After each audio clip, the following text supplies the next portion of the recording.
मेरे प्यारे दोस्तों, दिल्ली की गौरी चैनल पर आप सभी दोस्तों का स्वागत है। सभी को नमस्कार। आप यदि इस चैनल पर नए हैं तो कृपया मेरे चैनल को सब्सक्राइब, लाइक, शेयर और बेल आइकॉन को जरूर प्रेस कर। आइए चलते हैं एक नई कहानी की ओर। Hindi film 1920 horrors of the heart 2023। Hindi film 1920 horrors of the heart 2023 की भारतीय हिंदी भाषा की हॉरर फिल्म है, जो कृष्णा भट्ट द्वारा निर्देशित और विक्रम भट्ट, राजकिशोर खवारे, राकेश जुनेजा और श्वेतांबरी भट्ट द्वारा निर्मित है, जिसे महेश भट्ट ने लिखा है। यह 1920 फिल्म श्रृंखला की 5वीं फिल्म है। इसमें अविका गौर और राहुल देव मुख्य भूमिका में हैं। सहायक भूमिका में बरखा बिष्ट, रणधीर राय, दानिश पंडोर, केतकी कुलकर्णी, अवतार गिल और अमित बहल हैं। Hindi film 1920 horrors of the heart 2023 की कहानी। अपने पिता की आत्महत्या की रात मेघना की नजर उनकी निजी डायरी पर पड़ती है, जो आर्थिक लाभ और प्रसिद्धि के लिए ब्रिटिश लोगों के साथ संबंध रखने की उसकी मां राधिका के निंदनीय अतीत को उजागर करती है। उसे पता चलता है कि उसकी मां ने एक बार उसके पिता को मारने की कोशिश में उसे जहर दे दिया था, लेकिन वो चमत्कारिक रूप से बच गया। अपने कर्मों को सहन करने में असमर्थ मेघना की मां ने अपने परिवार को छोड़ दिया और अंततः एक अमीर आदमी शांतनु से शादी कर ली। रहस्योद्घाटन से त्रस्त होकर मेघना अपने पिता की कब्र की ओर जाती है, जहां वो उसकी आत्मा से संवाद करती है। अपने पिता के मार्गदर्शन में मेघना अपनी मां के भव्य घर में गई, जिससे कई भयानक घटनाएं घटी। मेघना अदिति, उसकी सौतेली बहन, के साथ एक रिश्ता बनाती है, बावजूद इसके कि उसके पिता ने उसे चेतावनी दी थी कि स्नेह उसे उसके मिशन से विचलित न करे। इसके साथ ही मेघना के प्रेमी को उसकी मां के प्रति उसके विनाशकारी इरादों के बारे में पता चलता है और वो उसे उसके रास्ते के खिलाफ चेतावनी देता है।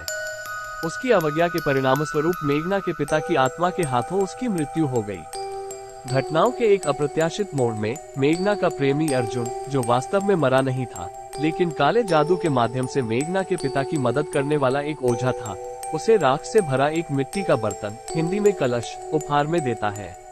अदिति के तकिए के नीचे राख छिड़कने के बाद अदिति जुनूनी हो जाती है और बेवजह ऐसी हरकतें करती है जिससे घरवाले भयभीत हो जाते हैं। मेघना को बाहर निकालने के गृहस्वामी के सुझाव के बावजूद राधिका और शांतनु उसे रखने का फैसला करते हैं। फिर मेघना को हवेली के पीछे अर्जुन से मिलने का संदेश मिलता है, जहां उसे ओझा के रूप में उसकी असली पहचान का पता चलता है। हाथापाई शुरू हो जाती है और सच्चाई का पता लगाने के कारण गृहस्वामी की हत्या कर दी जाती है।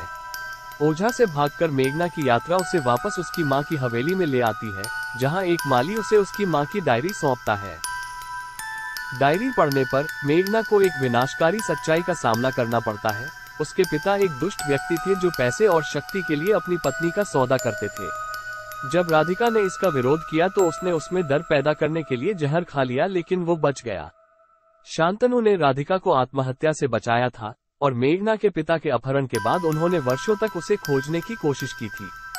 अपनी गंभीर गलती का एहसास करते हुए मेघना अदिति के माता पिता के सामने कबूल करती है कि उसने अदिति पर कब्जा करने में अपने पिता की आत्मा की मदद की थी। परिवार एक हिंदू पुजारी को लाता है, जो बताता है कि मेघना के पिता का ओझा के साथ एक समझौता था। उसकी आत्मा को मृत्यु के बाद उसके दिल के बदले में शक्ति मिलेगी, जिससे वह अदिति को अपने पास रखने और मारने में सक्षम हो जाएगा। अदिति को बचाने का कोई अन्य रास्ता नहीं होने पर मेघना मंदिर में एक पवित्र दीपक जलाती है और देवी दुर्गा के त्रिशूल का उपयोग करके खुद को मार लेती है। उसकी आत्मा के क्षेत्र में अपने पिता से लड़ती है, अंततः उसे प्रकाश में भेजती है। वो अपने मृत प्रेमी से मिलती है, जो उसे जीवित दुनिया में लौटने की सलाह देता है। जब मेघना को होश आता है तो वो खुद को अस्पताल के बिस्तर पर पाती है, जिसके चारों ओर राधिका, शांतनु और अदिति होती है, जो एक नई शुरुआत का प्रतीक है।